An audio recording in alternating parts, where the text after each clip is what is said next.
알렉산더가 이끄는 군대가 페르시아를 공격하기 위해 전진하고 있었을 때의 일입니다.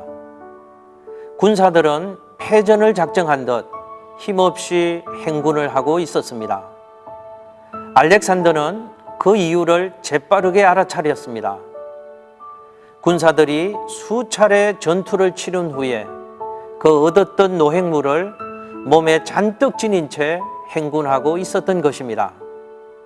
전쟁으로 인해 많이 지쳐 있는데 노획물을 갖고 걷다 보니까 발걸음이 한없이 무겁고 그래서 뒤처졌던 것입니다.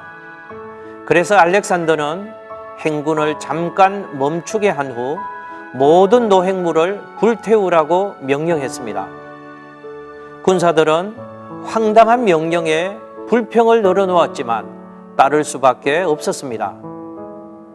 그렇게 함으로써 알렉산더의 군대는 페르시아와 맞붙은 전투에서 큰 승리를 거둘 수 있었습니다.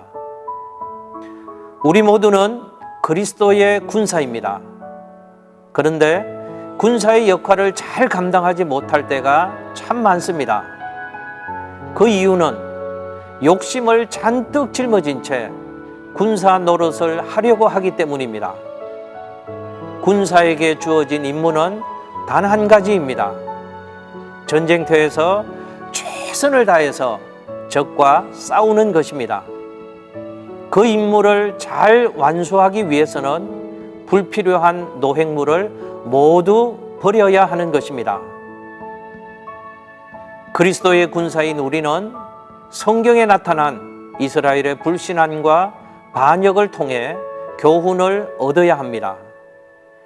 그리스도의 좋은 군사가 되기 위해 버려야 할 노획물이 있다는 것입니다. 먼저 선조들이 범한 실수를 반복하지 말라는 하나님의 경고에 귀를 기울여야 합니다.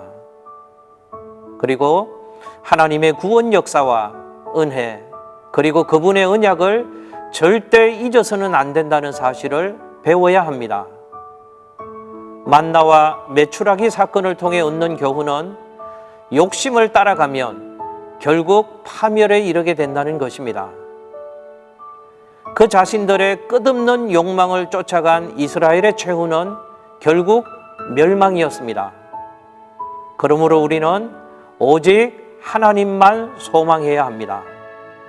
하나님만이 내게 참 소망임을 선포하며 살아갈 때 내 영혼이 큰 만족을 얻게 될 것입니다. 인간의 배반에도 불구하고 긍휼과 은혜를 베푸시는 하나님을 기억해야 합니다. 그리고 하나님의 긍휼과 은혜에 대한 감사의 마음을 회복해야 합니다. 하나님의 은혜에도 불구하고 배은망덕한 일을 저질렀던 이스라엘의 실패를 교훈 삼아 내 삶을 돌아봐야 합니다. 나는 혹시 하나님의 은혜를 망각하고 있지 않은가? 라는 질문을 통해 스스로 반추하며 하나님께로 돌아가야 합니다. 내 삶의 참된 공급자이신 하나님을 기억할 때 내 삶에 새로운 은혜가 부어지기 시작할 것입니다.